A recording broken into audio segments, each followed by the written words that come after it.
Si ustedes han revisado el boletín que tienen en sus manos,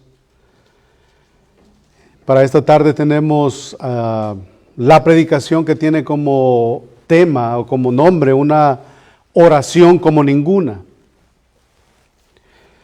Y vamos a estar utilizando el capítulo 17, versículos del 1 al 5, para ver el corazón, no solamente de la oración, sino el corazón de quien realizó esta oración. Acabamos de celebrar el nacimiento según la tradición, el nacimiento de Jesús. Y mucha gente se reunió y mucha gente estuvo con familiares, estuvieron con amigos, muchos viajaron de un estado a otro, de hecho hay unos que viajaron de un país a otro. Sin embargo, el motivo por el cual la celebración se llevó a cabo muchas veces pasa desapercibida. Y esta tarde, como dije, vamos a estar estudiando el capítulo 17 de Juan, versículos del 1 al 8, y si ya lo tienen en sus Biblias, yo les pido que lo leamos.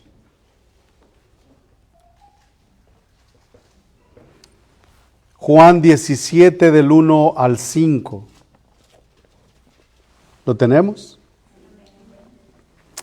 Dice así la palabra del Señor: estas cosas habló Jesús levantando los ojos al cielo.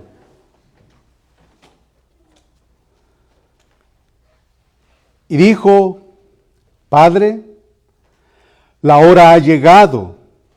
Glorifica a tu Hijo para que también tu Hijo te glorifique a ti. Como le has dado potestad sobre toda carne para que dé vida eterna a todos los que le diste. Y esta es la vida eterna, que te conozcan a ti, el único Dios verdadero, y a Jesucristo, a quien has enviado.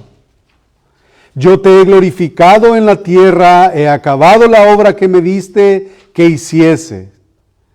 Ahora pues, Padre, glorifícame tú al lado tuyo, con aquella gloria que tuve contigo antes que el mundo fuese. Buen Dios y Padre nuestro que estás en el cielo, una vez más, acudimos a ti para que tú nos ayudes y nos des la habilidad, Señor, para que tu nombre sea exaltado a través de la predicación. Que el que habla y el que escucha sean altamente edificados, consolados, animados, pero también confrontados con algunas de tus verdades, Señor, para la gloria de tu nombre. Oramos esto en el nombre de Jesús. Amén. Confieso que para mí hablar acerca de un tema, de un texto que no hemos estudiado, no hemos venido estudiando periódicamente, se me hace un tanto difícil. Y lo digo porque cuando agarro una porción de la Escritura, yo tengo que considerar todo lo que hay anteriormente. ¿Y con qué es lo que inicia el capítulo 17, versículo 1? Él inicia: estas cosas habló Jesús. ¿Qué cosas? Y eso es lo que se vuelve un tanto difícil, como dije, al no traer un estudio consecutivo o consecuente de la palabra de Dios. Pero sin embargo, nosotros podemos ir un poco atrás en el capítulo 16 acerca de la obra del Espíritu Santo, como encabezado ahí en uno de los párrafos que tenemos. Del versículo 5 en adelante. Luego tenemos que la tristeza se convertirá en gozo, de los versículos 16 en adelante del capítulo 16. Luego, en el capítulo siempre 16, versículo 25 en adelante, dice el Señor: estas cosas os he hablado en alegorías. La hora viene cuando ya no hablaré por alegorías, sino que claramente os anunciaré acerca del Padre. En aquel día pediréis en mi nombre y yo os digo que yo rogaré al Padre por vosotros. Versículo 17. Pues el Padre mismo os ama, porque vosotros me habéis amado y habéis creído que yo salí de Dios. Salí del Padre y he venido al mundo, otra vez dejo el mundo y voy al Padre. Le dijeron sus discípulos: he aquí, ahora hablas claramente y ninguna alegoría dices.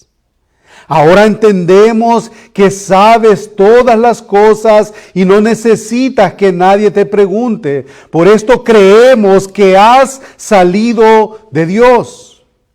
Jesús le respondió: ¿ahora creéis? He aquí la hora viene y ha venido ya en que seréis esparcidos cada uno por su lado y me dejaréis solo, mas no estoy solo porque el Padre está conmigo. Estas cosas os he hablado para que en mí tengáis paz. En el mundo tendréis aflicción, pero confiad, yo he vencido al mundo. Y ese es el contexto que nosotros tenemos que considerar para continuar con el capítulo 17. Estas cosas, ¿cuáles cosas? Las que ya yo leí. Habló Jesús y levantando los ojos al cielo dijo: Padre, la hora ha llegado. Glorifica a tu Hijo. ¿Y qué significa glorifica a tu Hijo? ¿Acaso se trata de algo que nuestra mente caída podría pensar? Pero para considerar esta oración, porque esta es una oración que el Hijo de Dios, la segunda persona de la Trinidad, está elevando al Padre. Y la Biblia está llena de grandes oraciones. La Biblia está llena de grandes oraciones. Nos impresionamos, por ejemplo, con la oración de Salomón en Primera de Reyes, capítulo 8, del versículo 24 en adelante. Nos impresionamos de la oración de Abraham en Génesis 18, del 3 en adelante. Nos impresiona también la oración de Moisés en Éxodo 32 en adelante. Y nada más para que nosotros veamos el tipo de oración que yo estoy diciendo. Capítulo 32 de Éxodo dice de los versículos 11 en adelante: entonces Moisés oró en presencia de Jehová su Dios y dijo: oh Jehová, ¿por qué se encenderá tu furor contra tu pueblo, que tú sacaste de la tierra de Egipto con gran poder y con mano fuerte? ¿Por qué han de hablar los egipcios diciendo: para mal los sacó, para matarlos en los montes, para raerlos sobre la faz de la tierra? Vuélvete del ardor de tu ira y arrepiéntete de este mal contra tu pueblo. Ese tipo de oraciones al que yo estoy refiriéndome. Si nosotros también registramos, y por eso dije la oración de Salomón cuando estaba sucediendo lo que era la construcción o la destrucción del templo. Abraham, cuando no podía él tener el famoso hijo de la promesa. Pero estas oraciones, comparada con la oración que nosotros acabamos de leer en el capítulo 17, es por mucho la más maravillosa registrada en las Escrituras. Y la mayoría de nosotros sabemos o nos hemos expuesto a hombres y a mujeres de Dios cuando oran con un corazón genuino, con un corazón que reconoce la grandeza y la misericordia de Dios. Nosotros reconocemos cuando alguien ora de manera profunda, consciente de lo que está sucediendo en el momento de la oración. No es un ejercicio bucal, no es un ejercicio para desarrollar un habla, sino es la comunicación con el Dios Trino.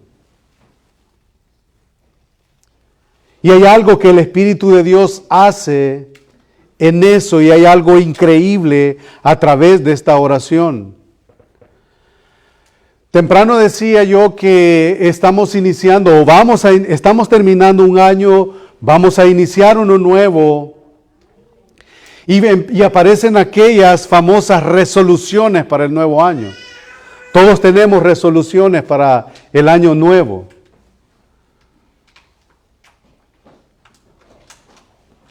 Y si somos honestos, y si me permiten hacerles la pregunta, ¿cuáles son las oraciones que nosotros elevamos a Dios? ¿De qué están llenas mis oraciones? ¿Cuál es el deseo de mis oraciones?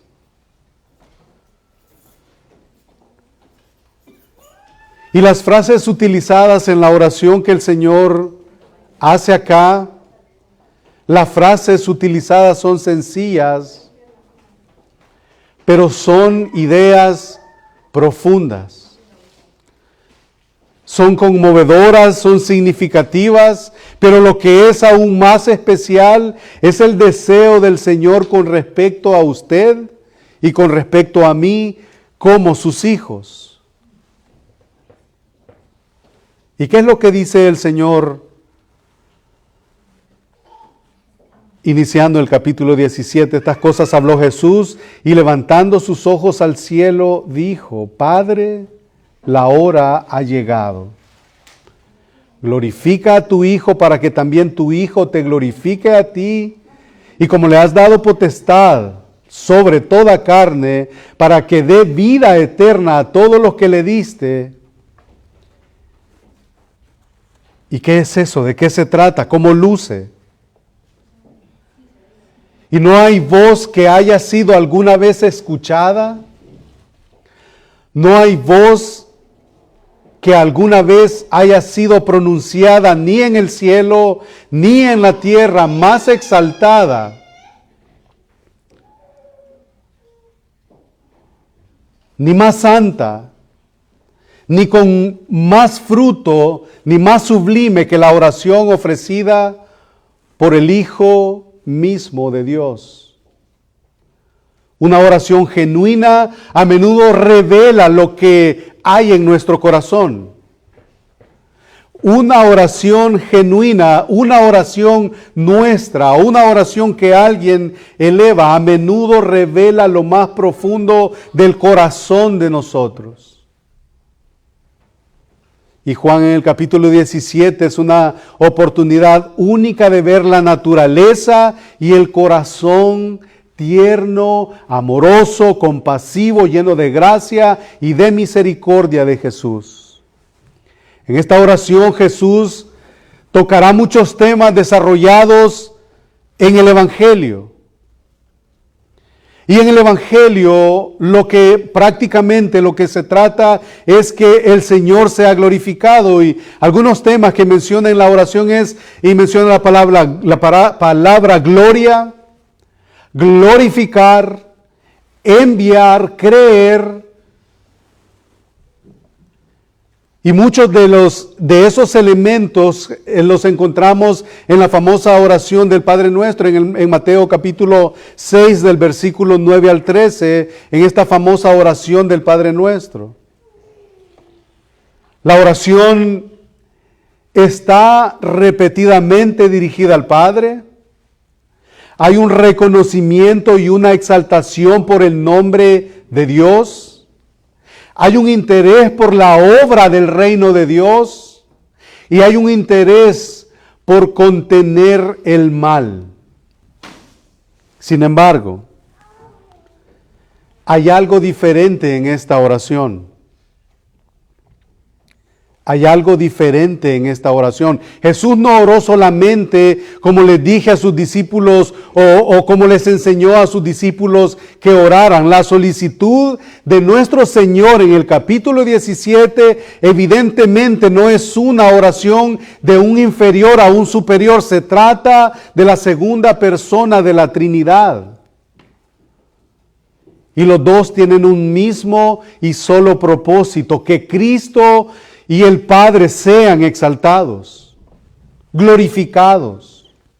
Cuando el Hijo habla, no está intentando hacer que el Padre le escuche, más bien está expresando en voz alta el propósito de su divinidad, de su deidad. El Nuevo Testamento nos dice que Jesús tiene una labor continua y presente de intercesión por ustedes y por mí.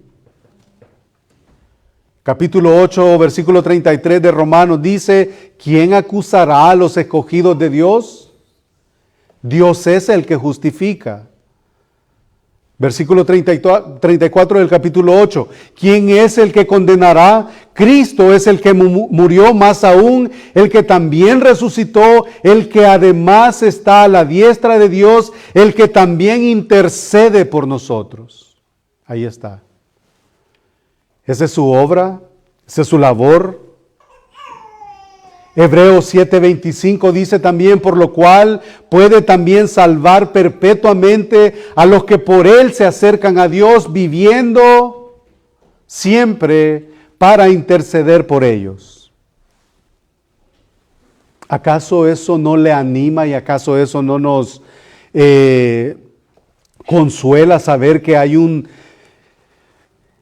Cristo que intercede por nosotros? Entonces el objetivo no es tanto el dejarnos saber lo que dijo en una ocasión especial en el momento de su oración, hablando acerca de Jesús, sino más bien es mostrar un deseo constante de su mente, la reveladora idea, su incesante intercesión por nosotros. Él está intercediendo por nosotros.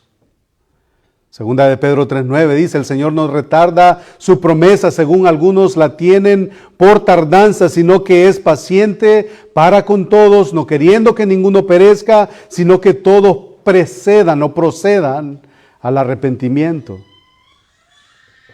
Él está intercediendo, Él está activamente viendo por nosotros.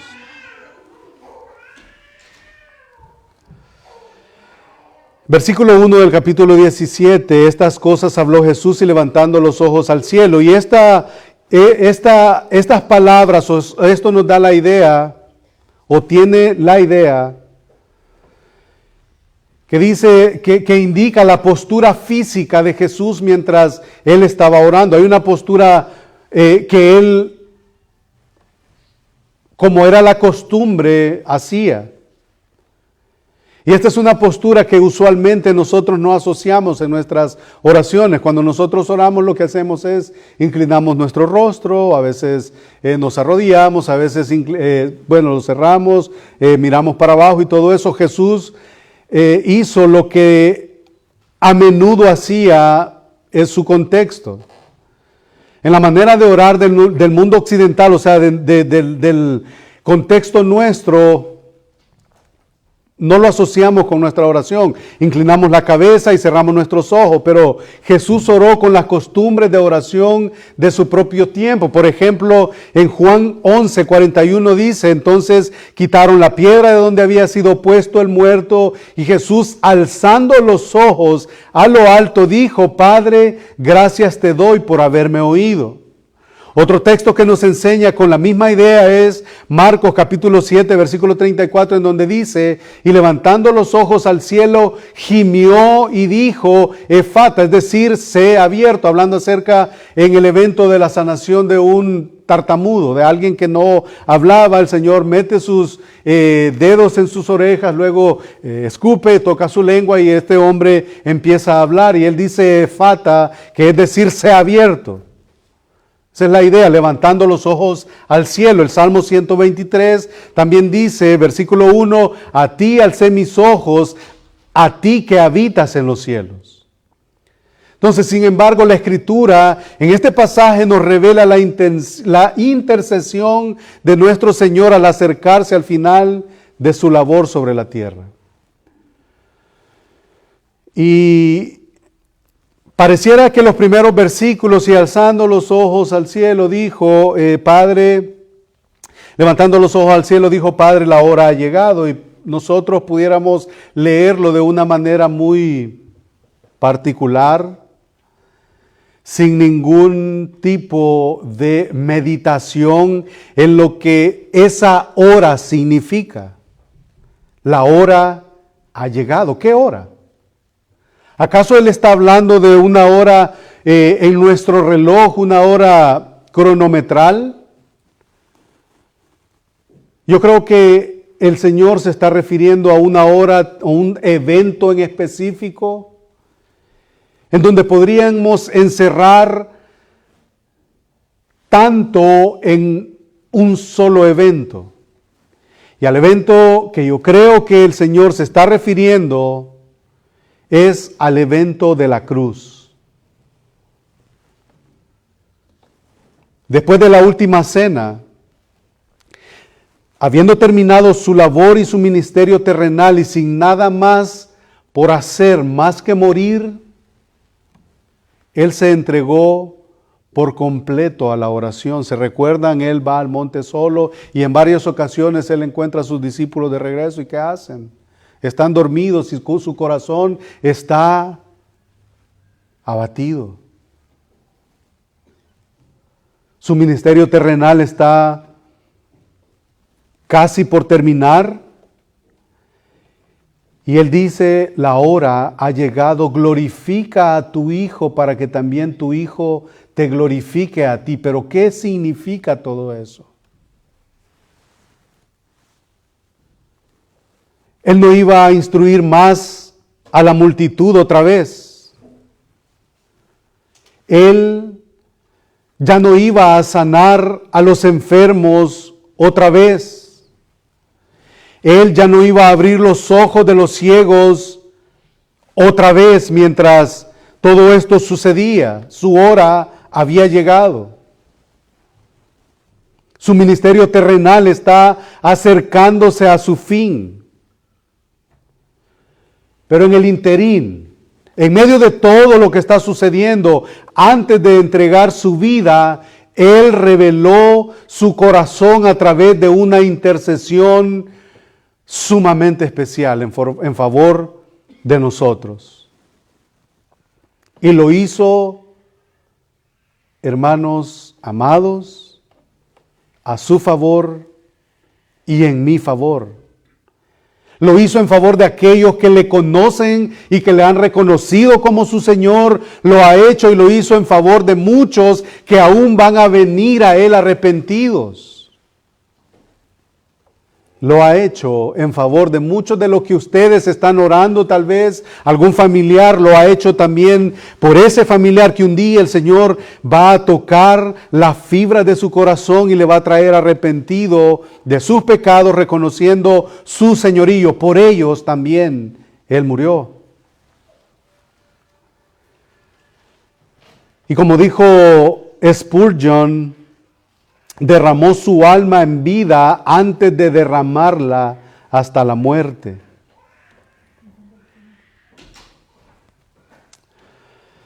Las palabras levantando los ojos al cielo nos dicen también que Jesús alzó la vista al cielo con un sentido de esperanza, con un sentido de gozo. Y esta es una oración de fe, de confianza, de victoria, pero también Él está reconociendo al mismo tiempo la realidad de su aflicción. La realidad de su aflicción. Y esta oración es pronunciada por aquel mismo Señor que acaba de afirmar en el capítulo 16, versículo 33, estas cosas os he hablado para que en mí tengáis paz. En el mundo tendréis aflicción, pero confiad, yo he vencido al mundo. Es por Él mismo. Es el mismo que acaba de pronunciar estas palabras. Él reconoce la realidad de su aflicción. Y esta increíble oración es hecha con un corazón y una mente elevando sus ojos al cielo. Y notemos algo. ¿por qué Dios envió a su Hijo? ¿Por qué?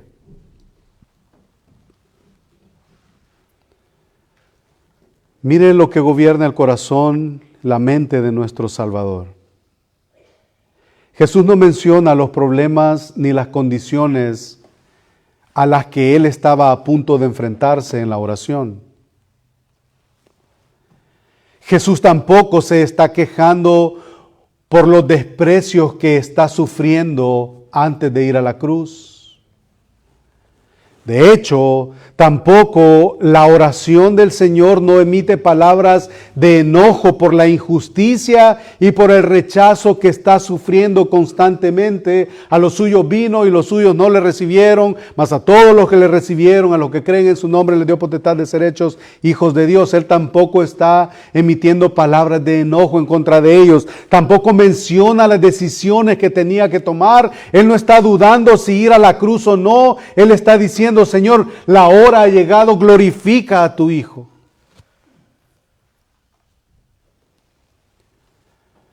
El plan ha sido trazado desde la eternidad pasada.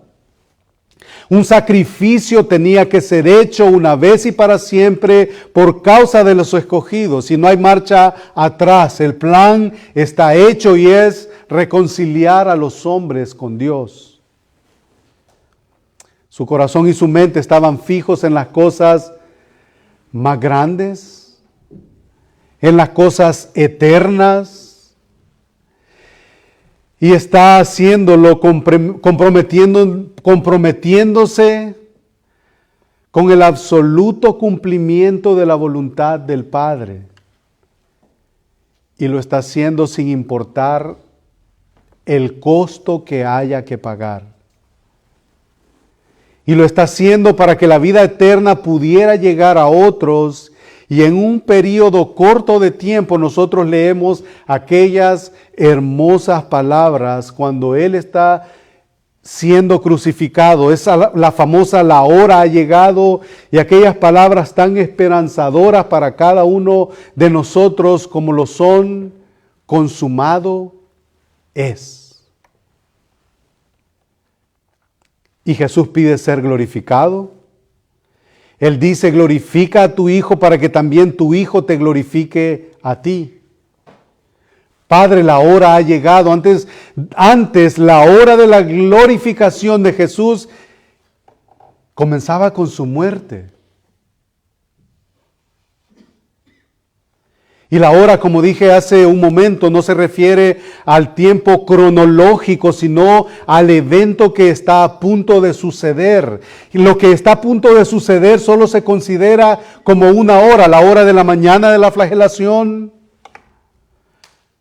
la hora cuando está ahí y llegan y lo apresan, la hora a la que se refiere es, también podríamos incluirlo en el juicio más injusto de la historia humana: condenar a un inocente. La hora ha llegado, podríamos también incluirla en el día de la crucifixión, la hora de su crucifixión. Todas estas no son más que una hora, es un breve tiempo. Es un breve tiempo, es como un intervalo, por decirlo de otra manera. Y lo que Él dice y lo que Él pide es: glorifica a tu Hijo. Pero para poder glorificar a su Hijo, primero tenía que pasar el evento de la cruz.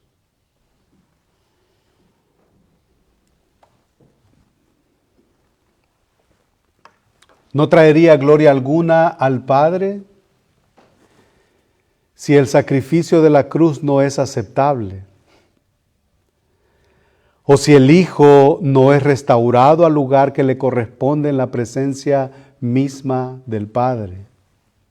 Si eso no es así, eso significaría que la misión divina había fallado, que los propósitos de la gracia por siempre habrían sido derrotados. No hubiera funcionado el plan si la cruz no sucede.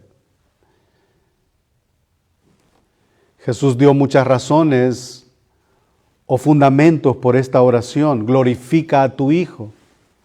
Y si Dios el Hijo utilizó razones o fundamentos en la oración al Padre, con mayor razón nosotros deberíamos de utilizar razones o fundamentos para nuestras peticiones delante del trono de Dios.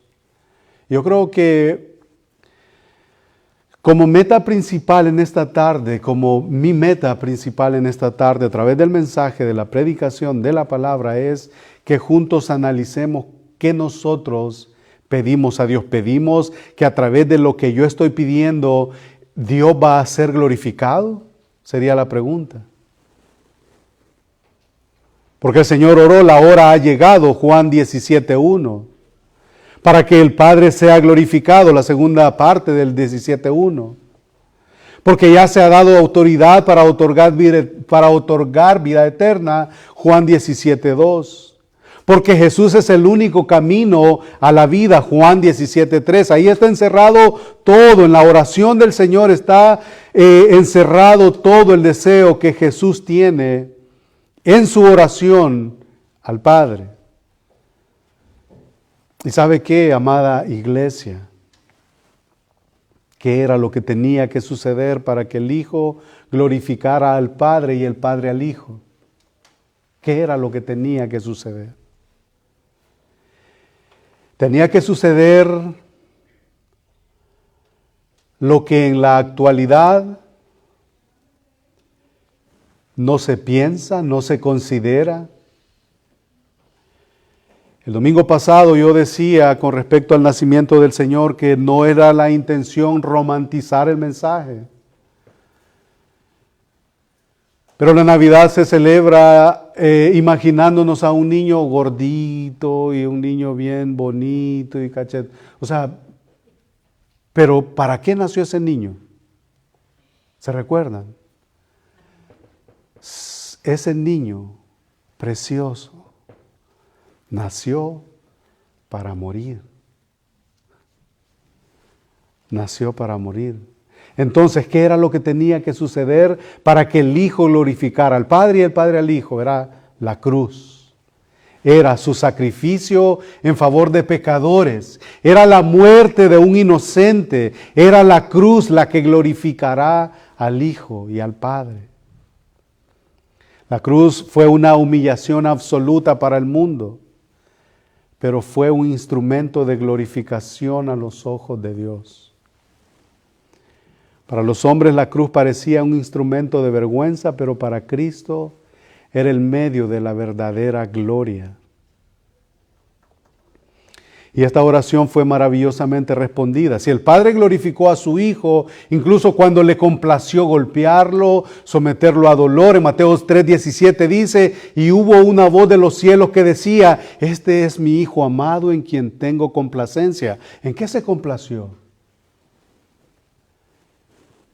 Se complació en el sacrificio exhibido. ¿Y qué tuvo que suceder en ese sacrificio? ¿Acaso no fue flagelación? Un juicio tan injusto como lo fue condenar a un inocente, al que no conoció pecado, por nosotros lo hizo pecado, para que nosotros fuéramos hechos justicia de Dios en él. ¿Se da cuenta? Qué diferentes son la mayoría de oraciones nuestras. De una forma o de otra estamos constantemente pidiendo al Padre que se glorifique en nuestras vidas.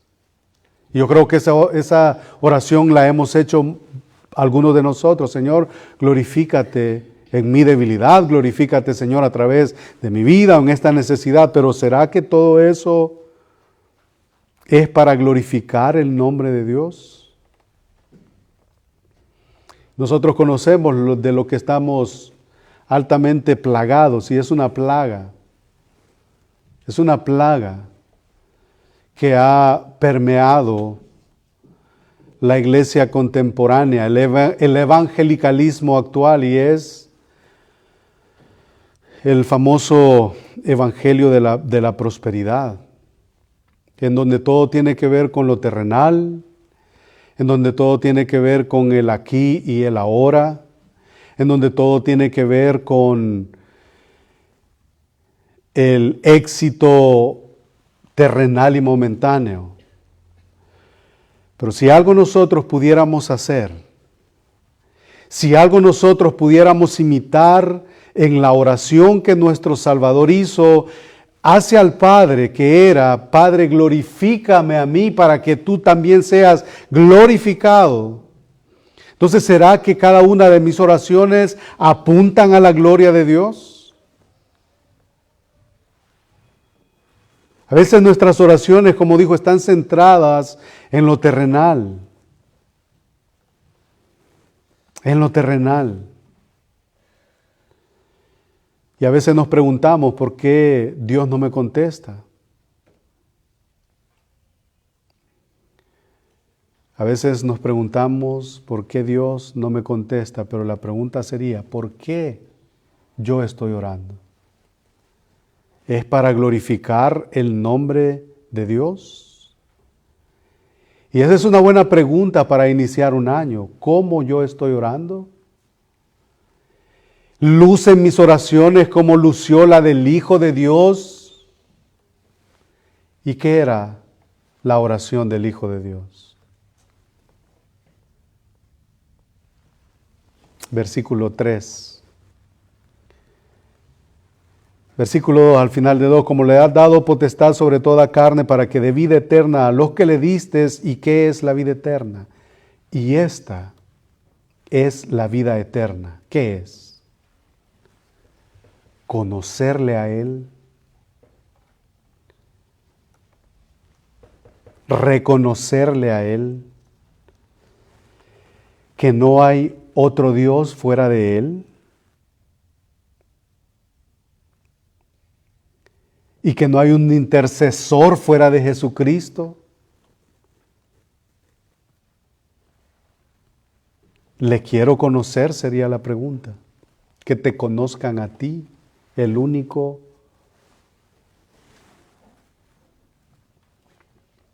Dios verdadero.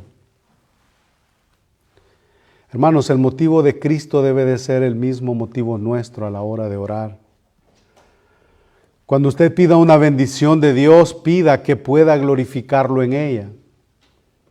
Anhela tener salud, gloria a Dios por eso. Asegúrese de querer invertir su salud en Él.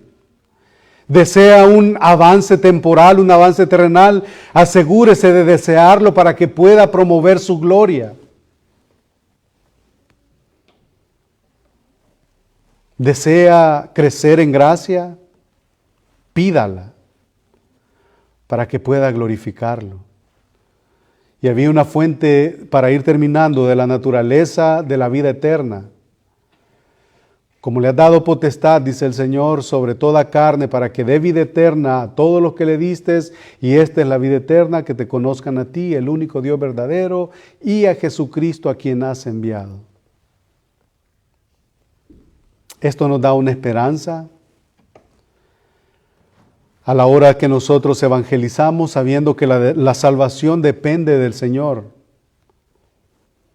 Jesús tiene potestad sobre toda carne, incluso para los que rechazan a Jesús o que le ignoran o que viven de espaldas a Él, sobre ellos. ¿Recuerdan Filipenses capítulo 2, versículos del 5 al 11 que dice?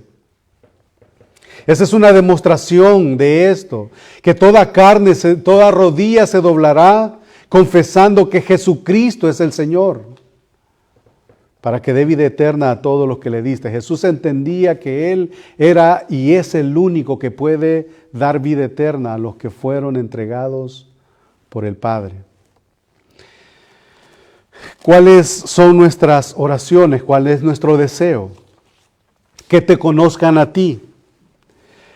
Nosotros obviamente hemos reconocido y hemos abrazado obviamente las enseñanzas de los reformadores y de los puritanos, y ellos amaban predicar sobre Juan 3, y esta es la vida eterna, que te conozcan a ti. Pero ¿cómo ellos hacían lucir eso? Ellos entendían que la palabra conozcan, tal como es usada en este contexto, significa una forma íntima del conocimiento que conlleva una relación profunda y personal y permanente con Dios en Cristo Jesús. A ellos les gustaba llamar a esto el conocimiento experimental. ¿Cómo luce el conocimiento de Dios? ¿Cómo eso luce? Porque mucha gente dice, yo conozco a Dios. Mucha gente dice, dicen conocer a Dios. Pero lo conocen bajo un lente muy humanista, muy humano, o porque tal vez han abierto la Escritura y han leído un par de textos, o porque han escuchado que Dios es amor. ¿Es en ese contexto que dicen, yo conozco a Dios? No es eso de lo que trata el texto. El concepto experimental, como lo decían ellos, significa intentar, o significa prueba, o significa conocer por la experiencia, de manera que ellos nos lleva a la palabra experiencia, que significa un conocimiento obtenido por experimento. De hecho, Juan Calvino usaba los términos experiencia y experimental de manera incambiable, ya que ambas palabras indican la necesidad de medir el conocimiento de la experiencia por la piedra del toque de la Escritura. O sea, cuánto conozco yo de la Escritura, cuánto vivo yo de la Escritura, es eso que determina mi conocimiento de Dios. Porque lo triste será escuchar aquellas palabras tan resonantes y tan duras en Mateo capítulo 7, versículo 21, cuando dice, porque muchos me dirán en aquel día, Señor, Señor. Ellos conocían de Dios, pero no conocían a Dios. Señor, Señor, si en tu nombre yo hacía esto, si en tu nombre yo hacía lo otro. ¿Y qué es lo que el Señor va a decir? Por eso, y esta es la vida eterna, que te conozcan a ti, el único Dios verdadero. ¿Cómo nosotros lo vamos a conocer? Lo vamos a conocer en base a experiencias, en base a testimonios humanos, lo vamos a conocer en base a buenas obras. No, lo vamos a conocer de la manera en la que Él se ha revelado a través de su palabra. Y esta es la vida eterna, que te conozcan a ti. Pero ¿cómo lo conocemos? ¿Cómo nos acercamos a Él? Y esas famosas palabras que aparecen en Mateo 7:21. En tu nombre esto, en tu nombre lo otro. ¿Y Él qué va a decir? Apartados de mí, nunca os conocí, hacedores de maldad. Entonces la predicación o el tema o la palabra conocer al Señor busca explicar en términos de la verdad bíblica cómo deberían ser las cosas, cómo son el fin último de la vida cristiana, la comunión eterna con Dios. Y esa se centra en aplicar la verdad divina a todas las áreas de la experiencia personal de los creyentes, incluyendo nuestras relaciones con la familia, con nuestra iglesia y en el mundo que nos rodea.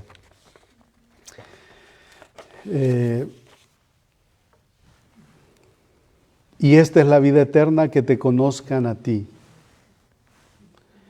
Entonces la vida eterna, hermanos y hermanas, se encuentra en un conocimiento experimental.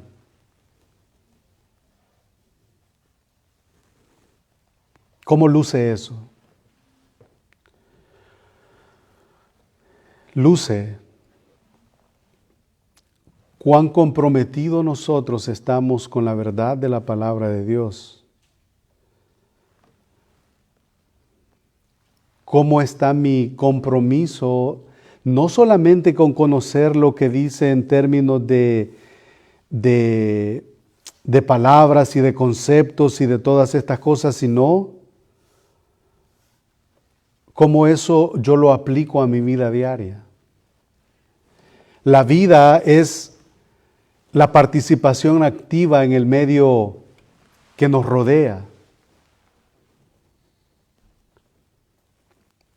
¿Quiere conocerle más? ¿Quiero conocerle más?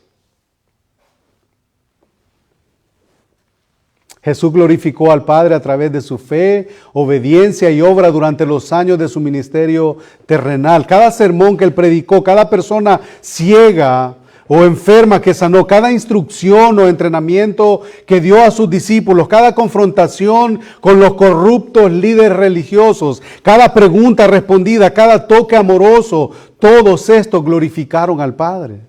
Todo eso. Hermanos, que el Señor nos ayude a nosotros a que todo lo que nosotros pidamos, el corazón de nuestras oraciones siempre tenga como fin último glorificar al Señor.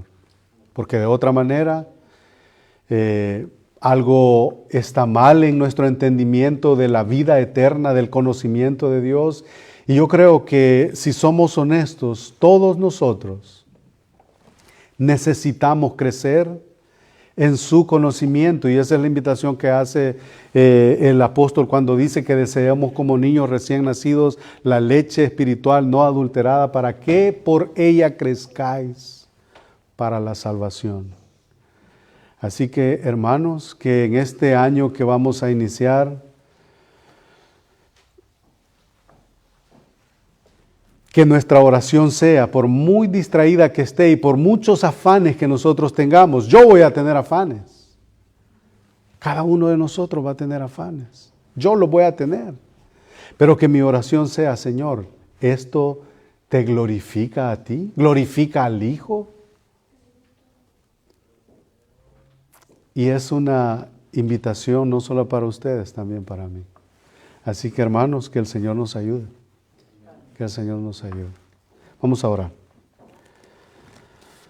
Padre nuestro que estás en el cielo, una vez más, nosotros, al considerar la oración de nuestro Señor y Salvador, me confronta, Señor, porque muchas veces mis oraciones por mucho están dirigidas a lo que perece, a lo